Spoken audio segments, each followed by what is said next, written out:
하나님의 말씀이 우리를 어떻게 그분의 백성으로 만들어 가시는지 보기 위해 이곳에 모인 말씀 공동체입니다. 우리 모두 이 사실을 기억합시다. 하나님이 여러분 모두와 함께 하시기를. 아멘. 가끔 인생을 걸어가다 보면 우리의 신앙이 아주 무력해지는 순간들을 종종 마주합니다. 그럴 때 참 마음이 어려워지고 깊은 절망에 떨어지죠. 한 줄 동안 그런 일을 경험하신 분들이 혹시 이 자리에 계실까요? 저에게도 그런 시간들은 예고 없이 찾아옵니다. 그럴 때 제가 하는 행동이 하나 있습니다. 하나님도 이 절망의 자리에는 부재할까? 나는 하나님과 끊어져 있을까? 이게 불신으로 나를 딱 붙잡으려고 할 때 제가 하는 행동 중에 하나가 뭐냐면 눈을 딱 감고 숨을 깊이 들이마시는 겁니다. 그리고 깊이 내쉽니다. 호흡이, 숨이 쉬어지는 거. 살아있구나. 하나님의 사랑은 지금도 변함이 없구나. 여러분, 오늘 우리 살아있음 자체가 우리 모두에게 허락된 하나님의 은총과 자비입니다. 모든 게 다 잘려지고 때로는 상황, 환경 또는 내 내면에서 일어나는 감정의 어떤 동요, 사람이 얼마나 연약한지 모릅니다. 그럴 때 하나님과 내가 단절된 것 같은 느낌이 들 때 나에게 익숙하지만 나에게 정말 소중한 그 호흡하는 자리로 한번 가보십시오. 눈을 감고 깊이 숨을 들이마시고 내쉬고 같이 한번 우리 고백합시다. 하나님은 지금도 변함없습니다. 할렐루야. 변함없다. 오늘은 교회력상으로 주님 수세 주일입니다. 죄 없으신 예수님이 사람의 자리에 서서 요단강 물속에 세례 요한에 의해 잠기시고 다시 물 위로 올라오시고 그리고 나서 이어지는 복음서의 이야기는 예수님의 공생애가 시작됩니다. 보통 우리는 세례를 단순한 어떤 통과 의례로 여기는 경향들이 많습니다. 하지만 여러분, 이 주님이 세례를 받으시는 장면이 성도가 어떻게 주어진 삶을 걸어가게 하는가를 보여주는 아주 핵심적인 사건입니다. 여러분, 요단강 세례의 순간을 눈을 감고 딱 떠올려 보면 한 사람, 세례를 받는 사람이 물속에 깊이 잠깁니다. 물이 머리끝까지 차오릅니다. 숨을 쉴 수가 없습니다. 곧 죽음이죠. 나의 고집, 나의 욕망, 하나님 없이 주인 노릇 했던 옛 사람이 수장되는 자리가 세례입니다. 세례. 그 속에서 그렇게 죽는 거죠.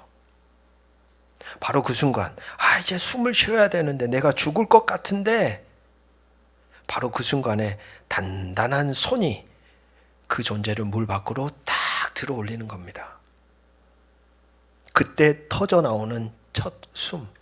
사실 세례의 원형의 모습이 그와 같습니다.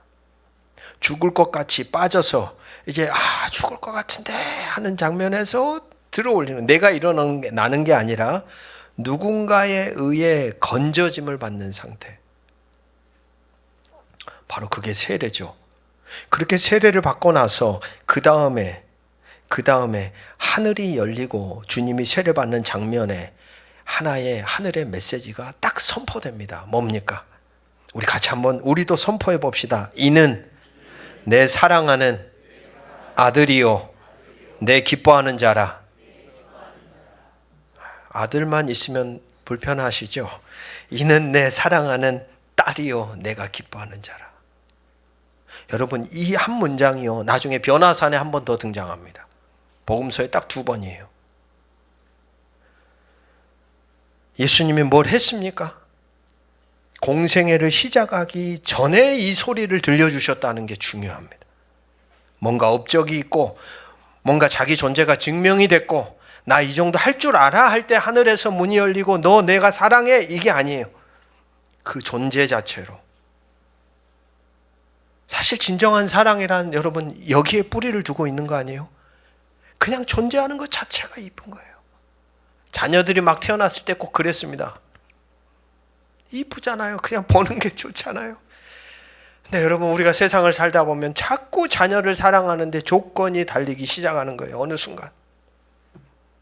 존재하는 것 자체가 사랑인데 내 양에 안 차고 내 생각을 채우지 못하고 내가 생각하는 그림대로 흘러가지 않을 때 이 자녀들을 향한 조건들이 어느 순간 변질되기 시작하는 거예요. 사랑이.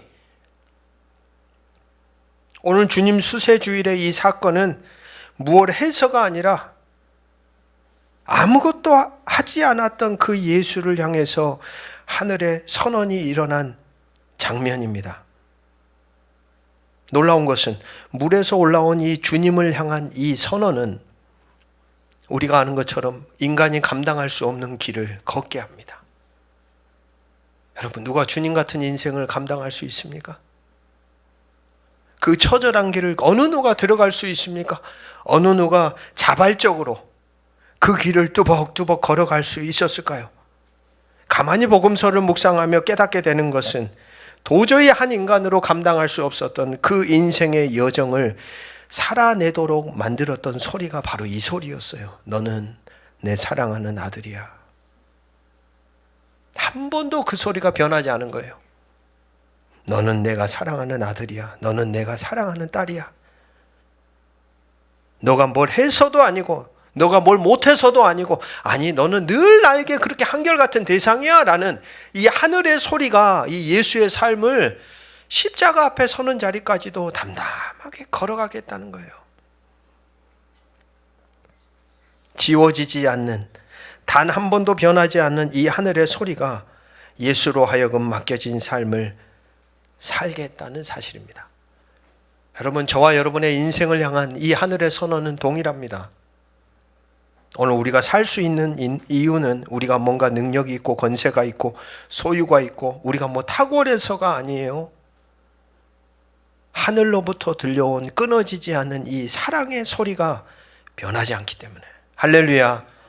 변하지 않는다는 거예요. 다 변해도.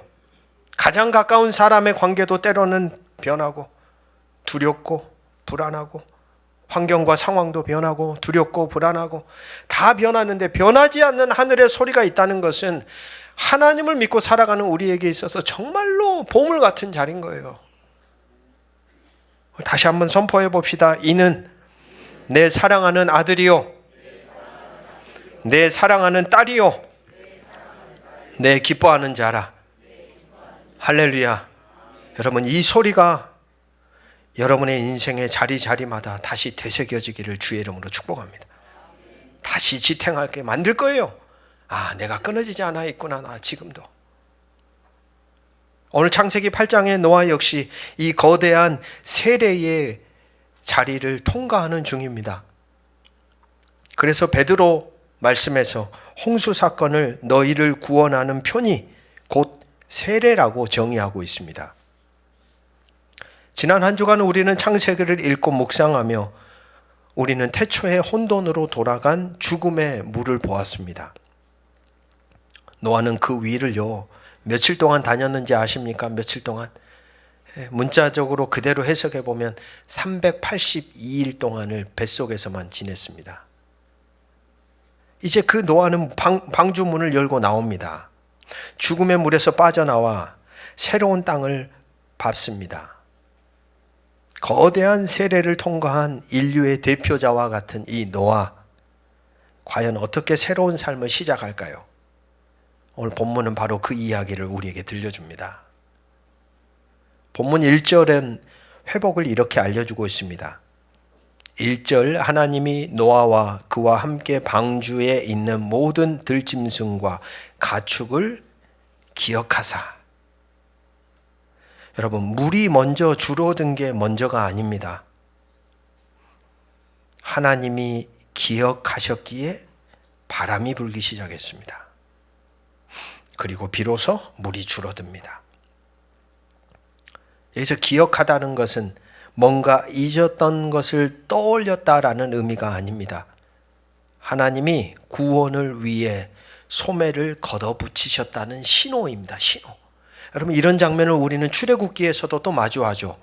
이스라엘 백성들이 바로의 압제 아래에서 신음하고 괴로워하고 탄식하고 있었을 때에 거기에도 동일하게 이 말씀이 나와요. 같이 한번 선포해 봅시다. 하나님이 그들을 기억하셨더라. 네, 하나님이 기억한다는 것은 그냥 머릿속으로 떠올리는 이런 아주 소극적인 행동이 아니라, 내가 이제 뭔가 액션을 취할 거야. 이제 내가 그들을 건져야 되겠다라는 강력한 메시지가 있는 것이죠. 혼돈의 물 위에 하나님의 숨결 바람이 불어오자 질서가 잡히기 시작합니다.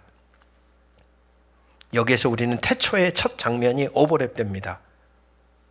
처음에 창세기 1장 1절 2절 말씀에도 이렇게 기록하죠. 땅이 혼돈하고 공허하며 흑암이 깊음 위에 있고 하나님의 영은 수면 위에 뭐 하시느라?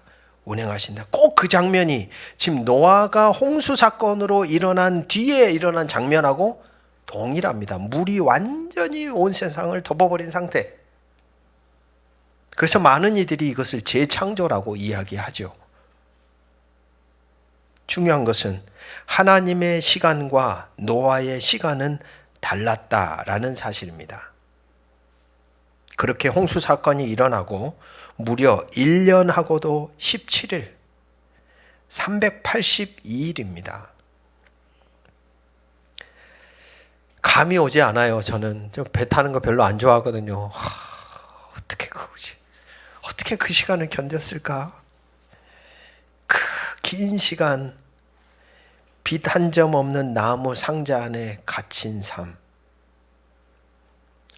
짐승들의 배설분의 냄새가 아마 코를 찔렀겠죠. 거친 파도가 방주에 밀려올 때마다 가축들의 울음소리는 막 고막을 때렸을 거고, 창문을 때리는 빗소리 외에는 아무것도 들리지 않는 그 적막함 속에 노아는 그 눅눅하고 캄캄한 시간을 기다리며 지나와야만 했습니다. 여러분, 우리가 노아의 이 382일이 힘들었다고 말하기 전에 반드시 기억해야 할 또 하나의 시간이 있습니다. 그것은 바로 노아가 방주를 짓던 몇 년입니까? 120년입니다. 120년. 우리는 흔히 그것을 노아의 수고로만 생각합니다. 120년 동안 비도 오지 않는데 세상에 어떻게 그걸 지었을까? 하지만 성경의 눈으로 보면 이 시간은 전혀 다르게 읽혀집니다. 성경에서 숫자가 나올 때에는 문자적인 어떤 의미를 가지기도 하지만 상징적인 의미를 가지기도 합니다. 120이라는 숫자는 12 곱하기 10을 통하여 만들어진 수죠. 하나님의 통치와 선택을 상징하는 12라는 수. 그래서 12지파, 12사도, 그리고 10이라는 숫자는 1부터 가장 충만한 상태가 몇입니까? 10이에요. 그러니까 이 10이라는 것은 완전한 상태를 말합니다. 충만한 상태.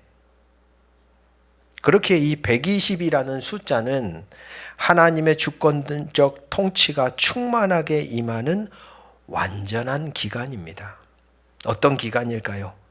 기다리셨던 기간이에요.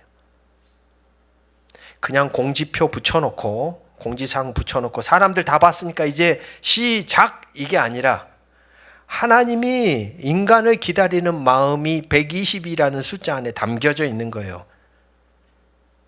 부족한 시간이 아니라 넉넉하면서도 계속해서 기다리는 하나님의 그 완전한 때, 바로 그 수가 120년입니다. 하나님은 기다리고 또 기다렸습니다. 노아가 땀 흘리며 방주를 지은 120년은 사실 하나님이 눈물로 사람들을 기다리는 120년의 시간이었던 것이죠. 그러므로 노아의 382일의 기다림은 하나님의 120년의 기다림에 비치고 있는 겁니다. 가끔 우리도 우리의 인생을 향하여 걸어갈 때 응답이 더디다고 느껴지는 자리가 있습니다. 그것은 하나님이 무심해서가 아닙니다. 지금도 나를 위해, 우리 가족을 위해 완전한 때가 차기까지 기다려주시는 하나님의 사랑이 진행되고 있다는 증거입니다. 노아는 그 기다림에 하나님을 신뢰했기 때문에 방주 안에서도 382일을 견뎌낼 수 있었습니다. 근데 중요한 것은 그냥 방주 안에서 너무 수동적인 존재로, 소극적인 존재로 아무것도 하지 않고 기다리지 않고, 오늘 말씀을 가만히 보니까 하나님의 때를 민감하게 분별하기 위해 깨어 있으며 기다렸습니다. 그 증거가 까마귀를 내보내죠. 비둘기를 또 내보내죠. 계속해서 하나님의 때를 깨어 있음으로 기다리는 자기 존재를 그렇게 지켰던 사람이 노아입니다. 비둘기가 감람나무 잎사귀를 물고 돌아왔을 때 그는 이제 새로운 날이 시작되었구나 라고 깨달았을 겁니다. 그런데 성급하게 문을 먼저 열지 않습니다. 문을 부수고 나가는 대신 노아를 보면 7일을 기다리고 또 7일을 더 기다리며 철저하게 하나님의 시간을 카운트합니다. 오늘 본문에서 노아의 영성이 가장 빛나는 순간이 13절과 15절 사이라고 생각이 됩니다. 13절을 보십시오. 노아가 방주 뚜껑을 젖혔습니다. 지면에 물이 거쳤습니다. 땅이 말랐습니다. 그 땅이 마른 것을 뭘로 확인합니까? 눈으로 확인합니다. 지식적으로나 경험적으로, 상황적으로 아주 타당하다고 여겨지는 때입니다. 상식적으로는 본능적으로 지금 나가야 할 때입니다. 여러분 1년 넘게 갇혀 있었으니 얼마나 뛰쳐나가고 싶었을까요? 이제 됐다 돼. 가족들한테 어이 이제 나갈 준비하세. 짐승들도 이제 끝이야 끝. 얼른 지긋지긋한 이것을 빨리 나가세. 얼마나 그런 마음이 있었겠어요. 뭔가 이유라도 보이며 뭔가 이렇게 뭔가 좀 건덕지라도 있으면 붙잡고 나가고 싶은 마음이 이 노아에게는 있지 않았을까. 그러나 여러분 우리가 창세기 말씀을 쭉 읽으며 6장에서 일어났던 비극을 우리는 기억합니다. 세상이 왜 무너졌습니까? 세상이 왜 하나님의 심판의 자리로 들어서게 됐습니까? 사람들이 자기들이 보기에 좋은 대로 선택했기 때문입니다. 내가 보기 좋은 대로. 원래 창세기의 말씀의 시작은 누가 보기에 좋은 대로, 하나님이 보시기에 좋았더라였는데 기준의 그걸 판단하는 주체자가 누구로 바뀌어요? 사람으로 바뀌는 순간 그 땅에 뭐가 임했습니까? 하늘에 진노가 임했습니다. 지금 노아는 어쩌면 그 심판대 앞에 서 있는 겁니다. 눈앞에 땅은 말랐습니다. 내가 보기에 나가도 좋습니다. 그러나 노아는 움직이지 않습니다. 땅이 완전히 말랐다고 기록될 때까지 약 며칠을 더 버티냐면 57일을 더 버팁니다. 이유는 딱 하나입니다. 하나님의 말씀이 없었다. 눈에 보이는 현상 대신 우리 눈에 보이는 15절의 말씀을 기다렸던 겁니다. 하나님이 노아에게 말씀하여 이르시되, 같이 한번 선포합시다. 너는 방주에서 나오고 며칠 만에 들려온 음성이냐면 382일 만에 듣게 되는 하나님의 음성입니다. 들리지 않을 때 사람 마음 안에 어떤 조바심이 있어요. 내가 그냥 가야 되겠다. 이제는 내가 마음대로 하라는 뜻인갑다. 이렇게 우리는 우리 중심적으로 막 뭔가를 생각하고 행동하려고 하는 마음이 많은데 이 음성이 들려오기 전까지 노아는 움직이지 않습니다. 흔히 우리는 기다림을 무기력한 시간으로 생각합니다. 우리는 빠름을 능력이라고 믿는 세상에 살고 있습니다. 신호등이 바뀌기도 전에 출발하려고 하고요. 기도 응답도 자판기처럼 즉각 곧바로 제때 응답되기를 얼마나 우리가 원하는지 모릅니다. 하지만 여러분, 신앙에 있어서 기다림은 가장 치열한 행위입니다. 흔들리며 걷는 길이라는 책에 보면 이런 문장이 있습니다. 신앙은 기다림입니다. 기다림은 단순히 시간이 지나가기를 바라는 소극적 태도가 아닙니다. 그것은 씨앗이 어둠 속에서 껍질을 깨고 싹을 틔우기 위해 안간 힘을 쓰는 것과 같은 능동적 행위입니다. 그렇습니다. 노아가 그 출입문 앞에 멈춰 섰던 그 57일은 낭비된 시간이 아니었습니다. 자기 안의 조급함을 수도 없이 죽였을 겁니다. 지금일까? 아니야. 기다려보자. 지금인 것 같아. 아니야. 노아야, 잠잠해야지. 얼마나 자기 자신과 치열하게 싸웠겠어요. 자기 안의 조급함을 죽이고 하나님의 주권을 인정하는 치열한 영적 전쟁의 시간이었을 겁니다. 노아는 멈출 줄 아는 용기를 가진 사람이었습니다.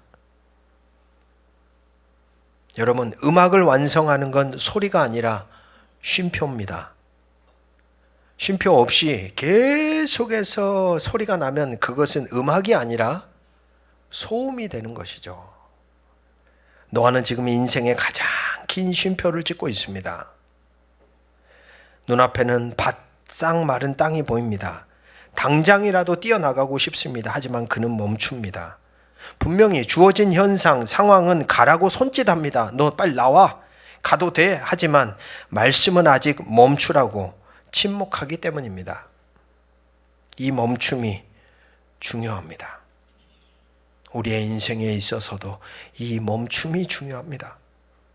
여러분, 구원이란 내 힘으로 문을 박차고 나가는 것이 아니죠. 하나님이 건져주시는 것이죠. 하나님은 무엇으로 우리를 건지십니까? 오늘도 우리 중고등부 친구들하고 말씀 나누면서 얘기했습니다. 말씀 묵상이 참 고리타분하고 얘네들이 말씀이 들어올까요? 문자가. 핸드폰만 딱 켜는 순간 그 화려한 소리, 화면에 압도당해 그냥 끌려다니는데 그 가운데서 성경 말씀이라는 이 말씀을 문자적으로 읽고 하는 게 참 고리타분하고 도대체 이게 얼마나 의미가 있을까? 하지만 그 말씀을 통해 하나님은 오늘도 예나 지금이나 우리와 이어지신다는 이야기를 했습니다. 하나님은 우리를 무엇으로 건지십니까? 말씀입니다. 하나님의 말씀. 상황이 해결된 것 같아도 하나님의 말씀이 떨어지기 전까지 움직이지 않는 것. 내 판단을 물속에 장사 지내고 오직 주의 말씀이 나를 이끄실 때까지 기다리는 것.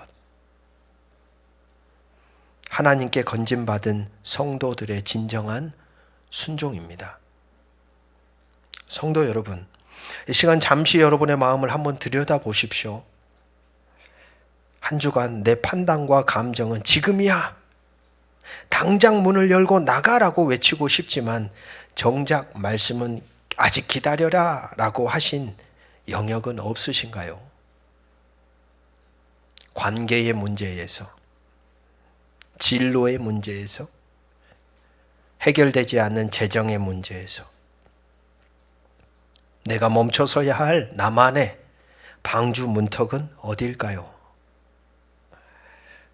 노아처럼 그 문턱에서 멈추는 용기가 문을 박차고 나가는 용기보다 더 크다는 것을 기억하십시오. 그게 더 어려운 거죠, 사실. 382일 만에 외출입니다. 말씀에 이끌려 땅을 밟았습니다. 그가 가장 먼저 한 일은 무엇입니까? 오늘 20절입니다. 노아가 여호와께 제단을 쌓고 번제로 제단에 드렸더니. 땅은 아직 질척입니다. 여러분이라면 무엇부터 하시겠습니까? 무엇부터 하실래요? 캠핑장에 가면 뭐 먼저 하십니까? 어디에다 쳐야 되지? 어디가 자리가 좋지? 젖은 옷을 말릴 불을 피우거나 비바람을 피할 지붕부터 올리지 않겠습니까, 여러분? 근데 가장 먼저 노아가 뭘 했느냐?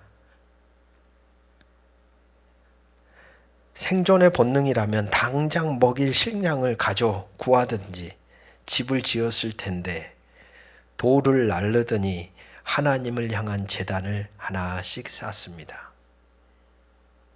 왜요? 종교적인 형식, 폼을 잡는 것이 아닙니다. 그 긴 시간, 120년, 그리고 380여일이 넘는 그 긴 시간 홍수를 통과하며 깨달은 자신의 정체성에 대한 어떻게 보면 진실한 고백인 거예요. 120년 동안 방주를 준비하게 하신 하나님도 준비하게 하신 하나님, 382일의 깊은 어둠 속에서 나를 살게 하신 분도 하나님, 이제 이 새로운 세상을 선물로 보게 하신 분도 하나님. 전적인 하나님의 은혜임을 노아는 알았던 것이죠. 그의 제단은 존재 깊은 곳에서 터져나오는 비명 같은 고백이었습니다. 하나님, 나의 생존이 오직 당신의 은혜에 달려 있습니다. 나는 생존을 위해 사는 자가 아니라 그렇게 당신과 이어져 당신을 예배하며 당신이 내 안에, 내가 당신 안에 사는 존재입니다. 그래서 그에게 예배는 생존 수단이 아니라 생존의 목적 그 자체였습니다. 사랑하는 교우 여러분, 우리 자신에게 정직하게 물어봅시다. 홍수가 쓸고 지나간 것 같은 젖은 땅 위에서 스스로 일어설 수 없는 우리는 깊은 물 가운데 건져 올려진 인생의 자리에서 오늘 우리는 무엇을 먼저 하고 있으신가요? 내 안락한 생존을 위한 집 짓기에만 몰두하고 있는 것은 아닙니까? 아니면 나의 나된 것은 다 하나님의 은혜라고 고백하는 감사의 제단을 우리는 먼저 쌓고 있습니까? 기억하십시오. 지금 우리가 숨 쉬는 것 자체가, 내가 살아가고 있음 그 자체가 하나님의 은총입니다. 은총. 이게 가장 소중한 것 같아요. 우리를 둘러싸고 있는 요소들은 다 사라지거든요. 하나님과 이어져 있는 거, 내가 하나님 안에, 내가 하나님 안에, 하나님이 내 안에, 그걸 깨닫고 그 안에서 고백하며 살아가는 것, 이게 우리의 인생의 가장 중요한 진리인 것이죠. 그것을 뼈저리게 깨달은 사람만이 어찌 보면 하나님을 참되게 바라보며 예배할 수 있게 됩니다. 선물로 부여받은 인생, 회복 불가능했던 인생의 눈을 뜨게 하사 그분의 백성임을 알게 하시고 거룩한 존재로 살게 하신 그분을 향한 마땅한 삶의 흔적이 오늘 우리에게도 반드시 필요합니다. 하나님은 이 진실한 제사를 받으시고 다시는 사람으로 말미암아 땅을 저주하지 않겠다고 선언합니다. 인간이 착해져서가 아닙니다. 성경은 여전히 사람의 마음이 계획하는 바가 어려서부터 악하다고 냉정하게 꼬집습니다. 우리의 죄성은 여전합니다. 그러나 그 한계 속에서 자신의 호흡이 하나님의 것임을 알고 엎드리는 예배자 노아. 하나님은 그 한 사람을 보시고 심판의 칼을 거두십니다. 우리의 자격이 아니라 같이 한번 선포합시다. 하나님의 자비가 새로운 세상을 열었습니다. 할렐루야. 사랑하는 말씀의 공동체 여러분, 주님 수세주일 우리는 노아의 방주를 통해 진짜 세례의 의미를 봅니다. 우리 인생에도 382일과 같은 어둠이 찾아옵니다. 창조가 무너진 듯한 혼돈의 시간들이. 그때 기억하십시오. 첫째, 하나님은 반드시 우리를 기억하십니다. 보이지 않아도 그분의 때에 맞게 그분의 바람은 우리의 인생을 향해 불고 있습니다. 불고 있어. 둘째, 눈앞에 땅이 말라 보여도 말씀이 들리기 전까지 멈추십시오. 거룩한 소심함이 우리를 살립니다. 셋째, 문이 열렸을 때 집보다 제단을 먼저 쌓으십시오. 나는 하나님의 은혜로 사는 자라는 고백이 우리를 지킵니다. 이제 세상이라는 거친 바다로 우리는 또 변함없이 나갈 겁니다. 때로는 방주에 갇힌 듯 답답하고 때로는 물결이 우리를 위협할 겁니다. 하지만 두려워 마십시오. 우리는 이미 죽음의 물을 건너온 사람들입니다. 내 판단이 아니라 주님의 말씀을 나침반 삼아 걷는 이들에게 하나님은 무지개처럼 선명한 희망으로 여러분들과 이번 한 주도 함께 하실 겁니다. 내 속도를 늦추고 하나님의 때를 기다리는 그 거룩한 느림 속에 이 한 주도 머무르시기를 주의 이름으로 축복합니다. 기도하겠습니다. 모든 지각에 뛰어난 하나님의 평강이 그리스도 예수 안에서 너희 마음과 생각을 지키시리라. 아멘. 주님, 우리는 스스로 일으킨 욕망의 파도에 휩쓸려 깊은 어둠 속으로 가라앉던 자들이었습니다. 누군가의 손길이 간절할 때 심판의 물속으로 찾아오신 주님이 우리의 뒷덜미를 낚아채 생명의 땅으로 건져 올리셨습니다.